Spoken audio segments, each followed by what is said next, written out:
Today we are here with Mr. Rich Malachy, the guy that needs no introduction because just about all of my followers probably follow him as well. Actually, they were probably his followers first, and then they discovered me through him. So I'm not going to spend a whole lot of time going through his backstory because you already know him. The man, the myth, the legend, Mr. Rich Malachy with us today. Welcome to the show, Rich.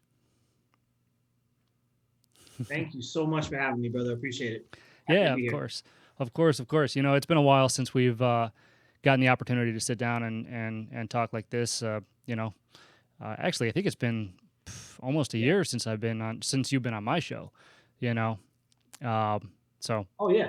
Yeah. Absolutely. dude, yeah, and um, it's awesome to be able to connect like this, and so I wanted to talk a little bit today, kind of about your experience through the COVID thing, what's happening around us right now, kind of what you learned. So let's go back to the beginning. You know, kind of before everything shut down, when this virus started to emerge. What was your thought process when we first heard about this thing being in the U.S.? Yeah. So I mean, early on, of course, came out of the gate running this year. Had a lot of stuff planned with the Fed conference that you were a part of, and from there, we rolled into New York City to the New York Restaurant Show, and that's kind of where things started to shift. And that was right around, I'd say, March 8th, I believe. And that was right around the time we were going to go to RIFMA for us. That's when it really came onto my radar, Hmm. when we walked into the New York Restaurant Show and there were signs everywhere that said, "Don't feel obligated to shake people's hands." And I'm like, oh boy, what is going on here?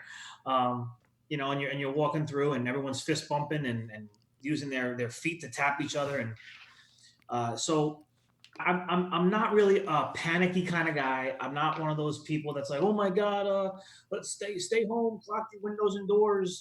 I'm just not that guy, and I could really not ever see this coming just because of my DNA the way I am. And we went to Denver, we spoke at RIFMA. Immediately upon return, that's when things over the next week or two all went downhill, and we had to really begin looking at furloughs and layoffs as New Jersey became a hot zone here, right next to New York City with the highest numbers in the country.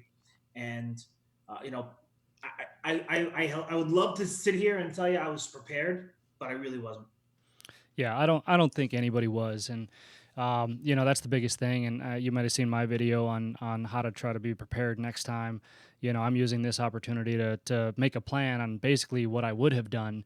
You know, because everybody's in the middle of it right now. There's no better time to understand what's working, what's not working, and how to be more prepared next time. Like we've talked about, whether it's a pandemic or whether it's something else, some kind of other economic collapse. There's a whole array of different reasons why business could go south. And to be honest, especially in this industry, we talk a lot about how the trades are kind of bulletproof, but it seems as though they're more bullet resistant than bulletproof because we're still essential, right? And there's still been layoffs. I mean, you're a perfect example. You had to furlough your basically your entire company, which we're going to get to. But I'm curious, um, once you realized that you had to start, like let's say that there's a moment that you looked at your software, your dispatching software, and you just saw the calls dropping off.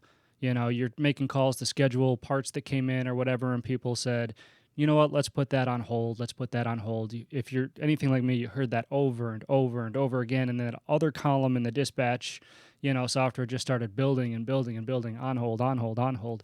So, what was your I mean, we all have that moment when that feeling in our gut, right, just drops and you're just, oh, this is gonna be bad. So when do you know like when that moment was for you? Yeah.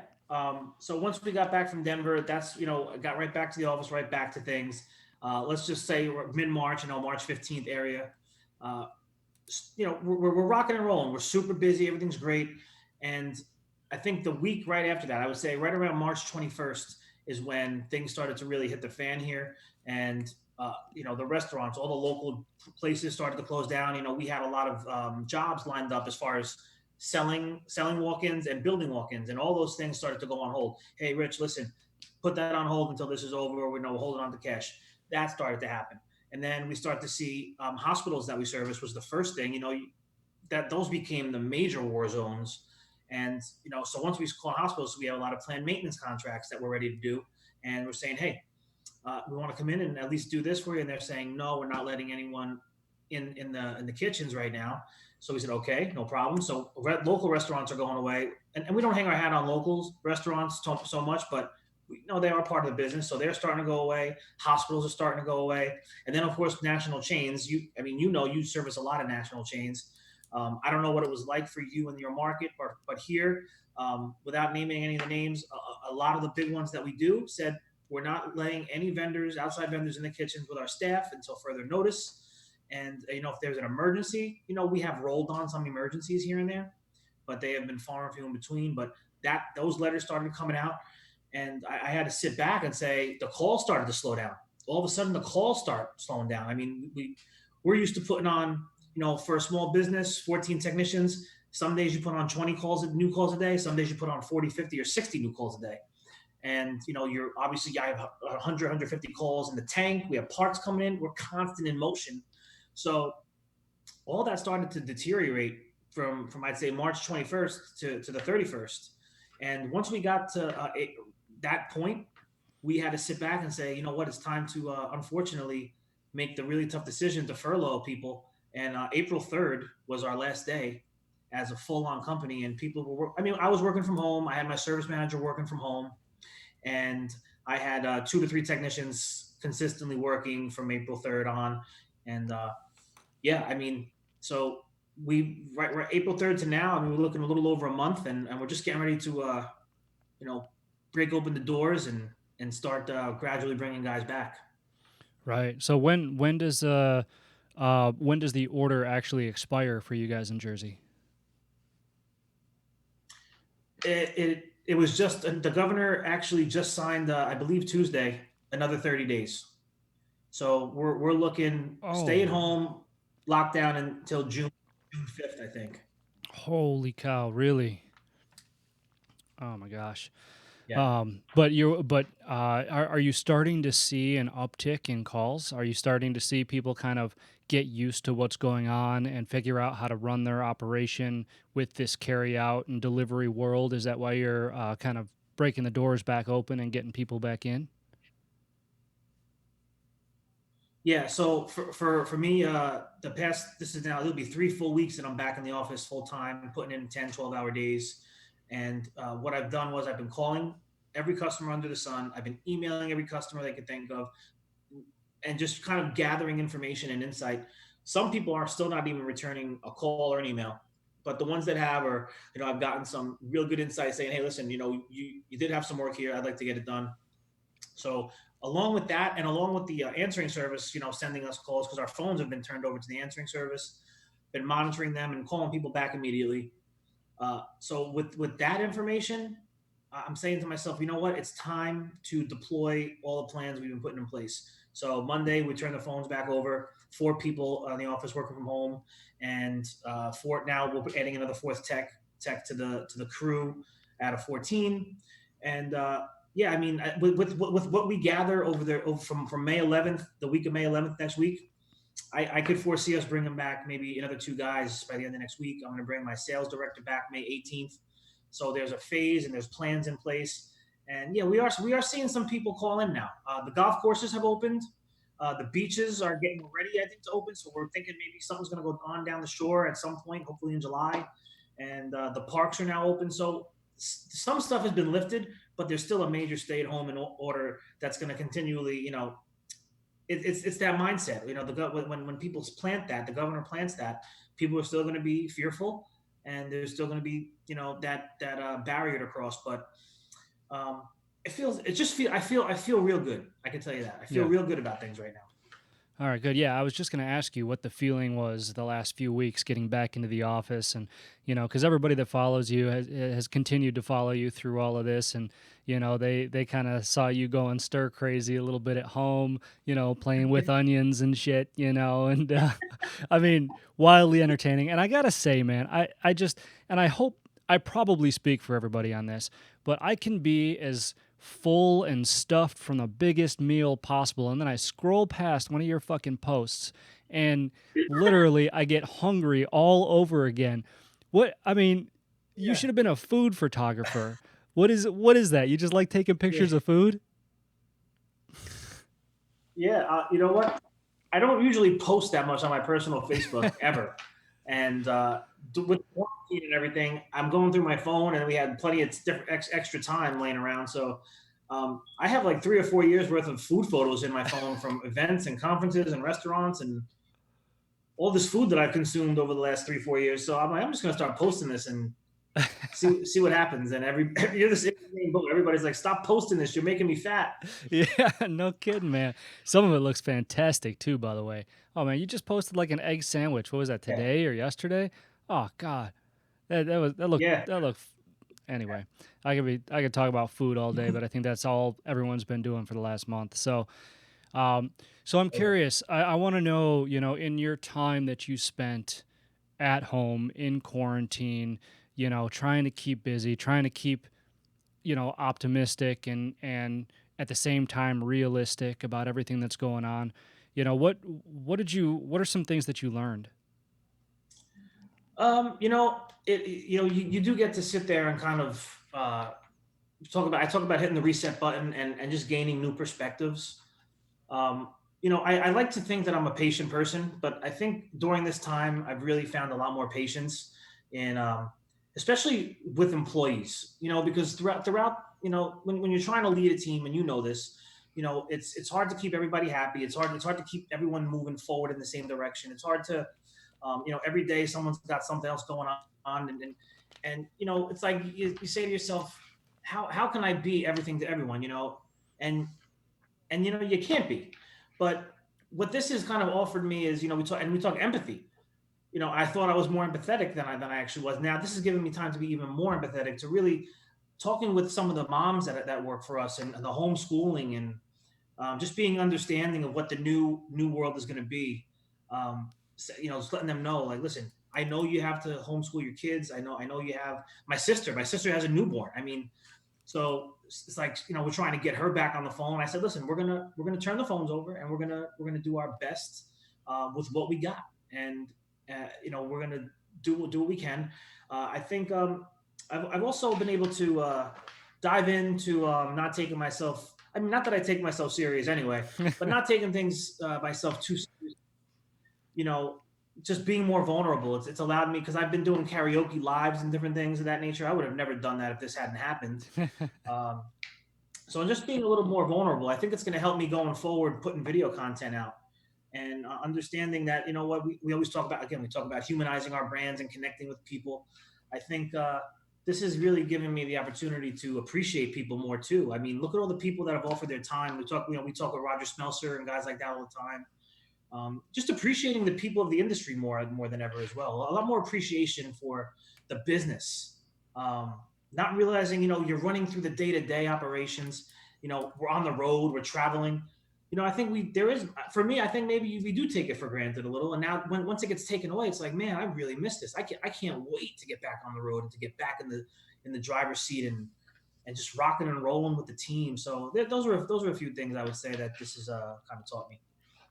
Yeah, I'd have to agree with just about everything that you said there. Especially an appreciation for the business. I think it really brings to light, who in the business cares. Who in the business is.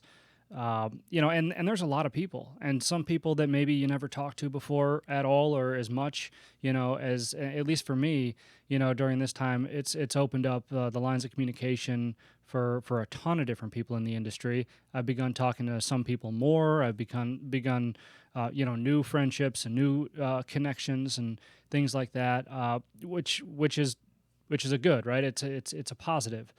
And I think you're right Yeah. about taking things for granted too, because especially when the economy is, doing this for so long, it's almost like, I talk about it all the time. It's that perception. It doesn't really matter what you do in that time. Your company is still growing. You're still seeing that success. And I'm guilty of this too. I just gave a talk yesterday at the XOI virtual trade show about leadership, and one of the things that I said is during this time, you have to take a step back, reflect on everything, and develop a new opinion of what direction you have to go. So, and that takes talking to your people, your network, your team members, looking internally at your operations, your financials, all of this stuff that you probably should be, paying more attention to. Now you're looking at it every hour of every day. You know what I mean? And before this all happened, I mean, yeah, I kept a close eye on all of that stuff, but I mean, as far as metrics and KPIs go, I looked at it maybe once a week, maybe twice a week. Now it's like, boom, every single day, 6 times a day. Where were we at, this time 6 weeks ago on this day in this sector of the company? It's so granular now. Um, so it showed me how to kind of appreciate trends, and where you were compared to where you are, and just really diving deep into what you do, and rekindling that appreciation you have for the very smallest part of your company. Does that make sense? Makes perfect sense. Yeah. I mean, yeah, we're diving in. We're diving into things that we, kind of put for, like you said, but I put things to the side, you put things to the back burner because you're just trying to get through the day sometimes. And those days pile up on you, and all of a sudden it's freaking 2020. How the hell, you know, what happened to the last decade, and Uh-huh. those they pile up. And so yeah, I mean that's another big thing. We're trying to be much more involved with the technology side of the business, and we've had some road bumps, but now this is giving us the time to focus on that. So we're going to be ready to rock and roll. I think in the next 30 days, come out of the gate, so we can come out of the gate strong and clean, like almost a clean slate. Yeah. Yeah, like you said, the reset Yeah, button. um, yeah, So I'm curious, if you're comfortable answering this question, but when you're bringing people back, how do you decide who to bring back first? yeah, absolutely. So I just got off Zoom chats this week and on Tuesday actually, and one of the questions was I wanted to gather their, do you have worries or concerns coming back? And for those worries or concerns, depending on the answer, was really how fast. If I was going to bring you back, did you want to be in the first wave, the second wave, the third wave, kind of thing? And the guys were answering honestly. I have three people that really just wanted to be in the last wave, simply because I have a younger guy that's really taking care of his grandmother and his mom and dad and different things like that. And he's like, it'd be great if I could just be in the last wave. Someone else has one of our technicians actually has some conditions, health wise, and he's like, listen, I wouldn't mind being on the last wave of that. And the same thing for the other guy. His wife has some underlying condition. He's like, but so just really talking open and honestly with the guys, and not, again, I've got more appreciation for the people because, and not that I didn't before, but the people, these are the lifeblood of the company, the technicians especially, right? And we gotta work together in this time. There's no, I don't think there's any right or wrong. I think there's just listening to each other and caring about other people's feelings, right? So once once uh once we got that laid out, I know the guys that are ready to come back tomorrow. The number one concern: do I have 40 hours or more? I'll come back. That was really the whole big thing. So, yeah, I mean that's the conversation, and I'll continue to have the conversation because I know things change from day to day.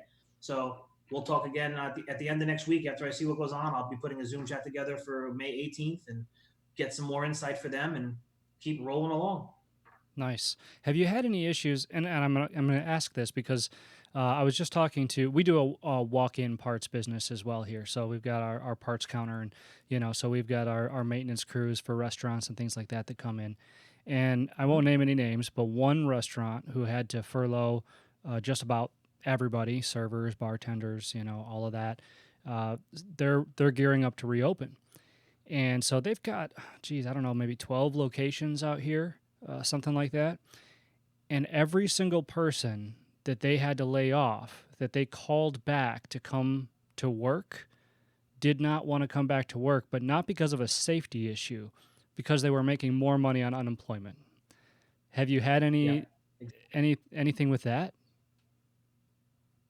So I was just talking about this morning actually with my operations manager, and yeah, I mean, we haven't spoke about that, but I know that that's probably in the back of employees' minds, and as we begin to gradually bring people back, the conversations we had this week might go out the window if I say, hey, listen, you're in the first wave, and they're going to say, well, Rich, you know what? I thought about it, and I'm getting this, and this, and I'm just going to say that I'm going to talk to them, and I'm going to give them my thoughts, and my thoughts on that is very simple, and you'll probably agree. It's just short sighted. It's not forever. When this runs out, what's gonna be? I'm gonna still be here. Malachy's gonna still be here. Windy City Equipment and Josh are still gonna be there. The government, the stimulus, all that is temporary. Yeah. And to sit here and say that you're a loyal, committed, dedicated team member, that says something different. And I'm not gonna crucify somebody for that because I'm human and I get it. But I think we have to have a deep conversation as to the commitment levels going forward, and where that puts everybody, as far as growing within the company. Because I'm gonna be there. I'm gonna give my all to them, and I just all I want is the same respect in return. And it's just one of those things, though. We've never been here before, and this is a interesting time to navigate leadership in these companies. But I'm just going to do my best to do what I think is right for the company and for the employee at the same time. And that's all you can do, right? I mean, and you've got values that you live by. You have values, I'm sure, that you've instilled in the company, and you build a team around those values. So, at the end of the day, it's anybody's advancement and involvement in the company has to reflect those values as well. And that's not to say that their values are wrong. It's just to say that Right. they're different. And it's your name on the door. And that's and at the end of the day, you know, they have a reputation to uphold, and you've built a reputation for the last 30 years, and you need the right people in place to do that. So I'm curious, with the PPP loan that's been going around, and hey, did you end up getting a PPP loan for your business? So the first wave we did not get. Submitted everything for the second round. It was a new application, so I resubmitted that to my local bank. And and we've talked about this, I think, in some circles where it was probably a little bit more beneficial to go to your smaller local bank. Yeah. And thankfully, I do bank at a community bank here for my father set us up there 15, 20 years ago, so we're a good customer there. And they actually just called me today saying that they're our application is a little different than most because for anyone listening, we're a family business. My father started it, and my sister and I bought him out in 2017 with the new company, the parent company now being called Brother Sister Duo. And when we changed things over, the finalization really just happened mid-year last year. So it kind of looks a little strange with payrolls. So they're like, "What's going on with this?" So we're finalizing everything. They just called me today and said that they just needed one more piece of the puzzle here, and then they're putting it in. So and they even made mention, listen, you're a good customer for us for years. We're fast tracking yours because you've been with us for a long time. That's They awesome. actually made mention of that. And so, yeah, I'm hopeful that we're going to get the second round. And honestly, I would love to have it as the cushion, but regardless if I have it or not, we'll be okay either way, to be honest. Yeah, that's kind of the same boat that we were in, and admittedly, for the last year, it's interesting you mentioned community banks because for the last year we've been tossing around the idea of moving to a community bank, a smaller bank. For the last 17 years, we've been banking at U.S. Bank, and it's because we like the tellers, we like the people that work behind the counter, but at the end of the day, they don't have any pull. They don't, and as a small business, we're a very very small fish in a very big pond, and we want to be a bigger fish in a smaller pond. So after this happened, we applied at U.S. Bank for the PPP loan. Admittedly, I applied everywhere I could for the PPP loan, the first round, and Yeah. it fell through with U.S. Bank. We actually got a conditional approval, sent the one document that they needed, and then they strung us along for another 2 weeks without giving us an answer. And right on the day, the very day that the funds ran out for the first round, the very first place I applied to, which was Lendio, had approved our application and issued us an SBA number. So we actually had funds reserved from that first round for us, Okay. which it was still another struggle after that because Lendio is just uh, kind of like a broker, right? Yeah, they partner with. They're not an actual bank. They just partner with banks and they submit your application to banks that can approve it. So the bank that we actually got approved at was called Ready Capital.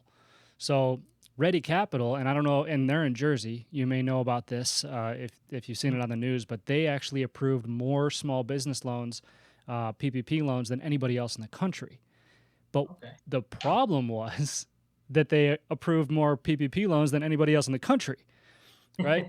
And so they got in way over their head. Meanwhile, we got our approval, we got the application, we signed the documents, and 2 weeks later we still didn't have our funds, even after signing the documents.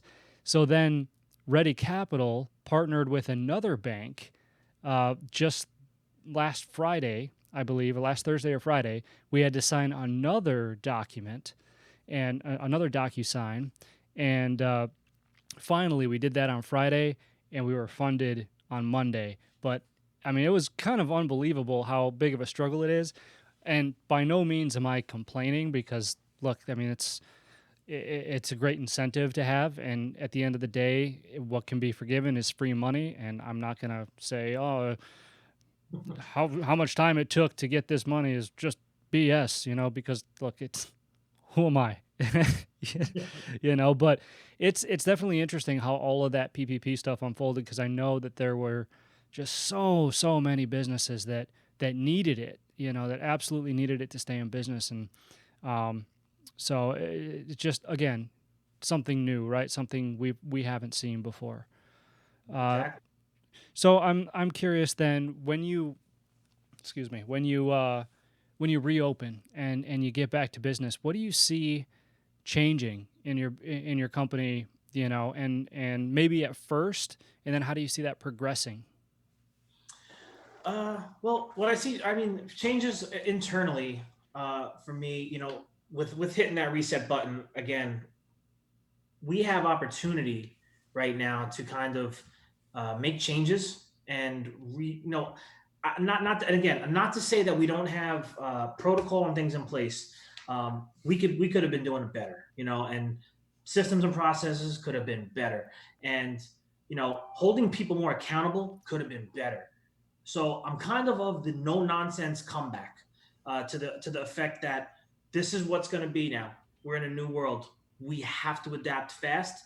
We have to come out of the gate strong, committed, and understand that whether we want to wear gloves and masks and put on all these different things. Because I have some guys who are saying, "Well, I think some places will be." I don't. It doesn't matter what you want. Okay. First of all, it's going to be perceived safety from the customer. It's going to be perceived safety to the world and for the company, and we have to do it. So there's going to be some no nonsense kind of stuff coming back. And quite honestly, I think the employees should be thankful for that because we need to be strong, stronger than we've ever been. So that and as far as services go, something new. I've been researching like crazy about antimicrobial sprays and just going into kitchens after the PM and spraying everything down.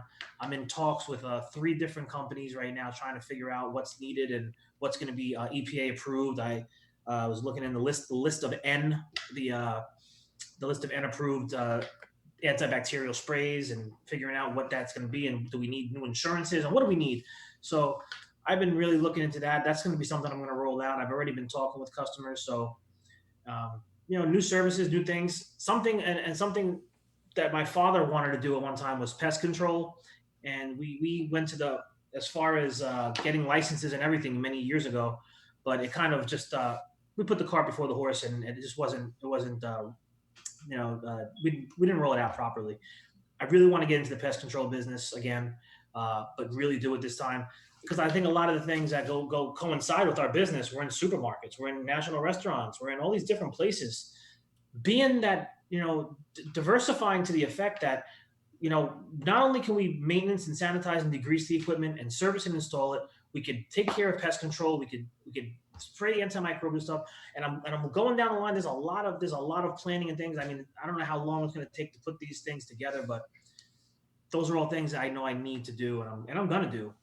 So there's a lot of different changes internally, externally for services and stuff like that. Sounds like it's all changing for the better, and Yeah. that's all we can strive for through all this, right? Is to change ourselves and our companies for the better, um, which is super super interesting. So, is there what am I saying here? I lost my train of thought. I do that all the time, by the way. I know I've been People, there a couple times. Uh, people are always like, "Oh man, you make it look easy." I'm like, "Listen, sometimes I don't even know what I'm saying." I know I black out for these things, and then I wake up later and I'm like, oh, all right, I did pretty good, or oh no, Yeah. I really botched that one. But no, so I remember what I was going to say. So, how long do you think this is all going to go on? As far as like set aside professionally, right, with what you're going to do with your company. Let's just talk about let's talk about handshakes.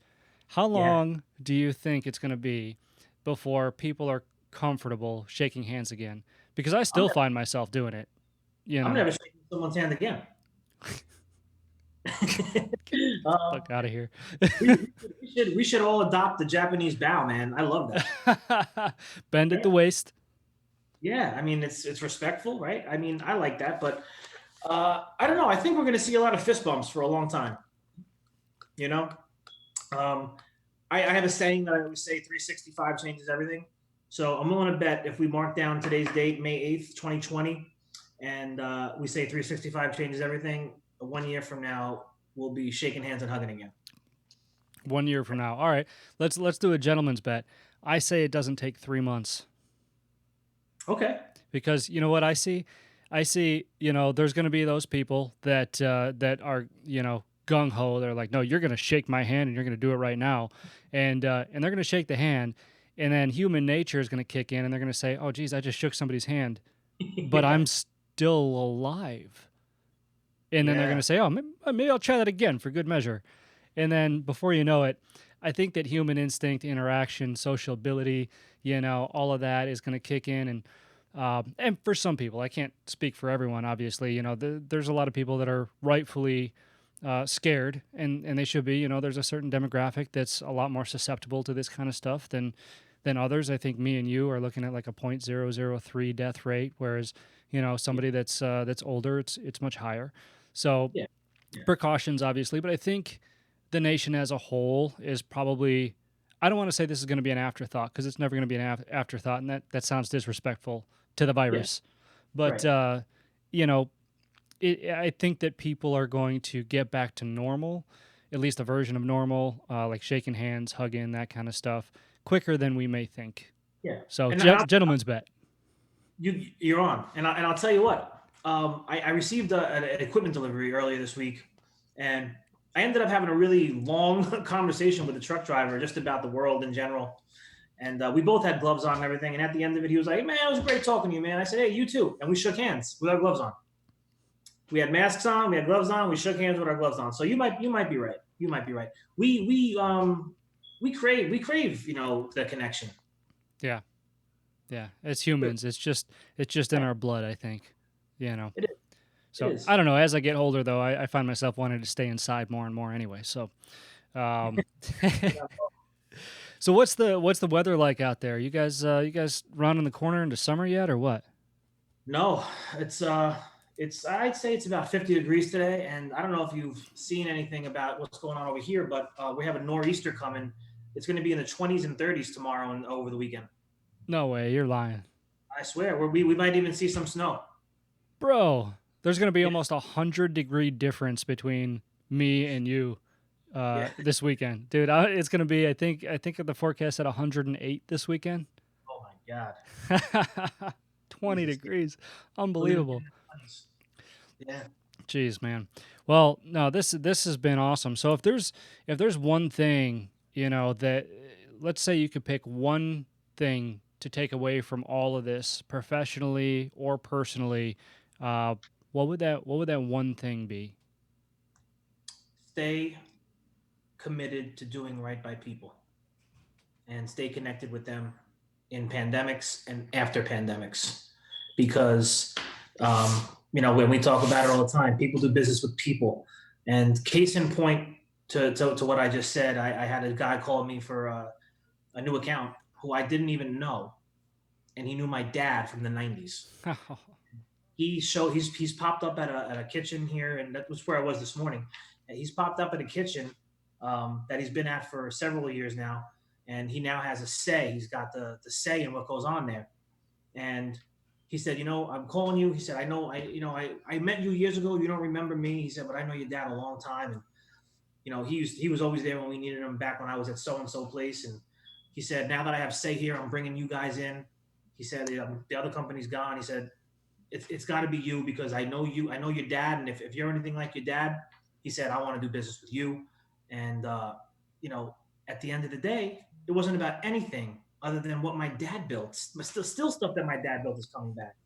Still, those relationships that he worked so hard day in and day out to build are coming back. That speaks volumes to staying true and being good to people.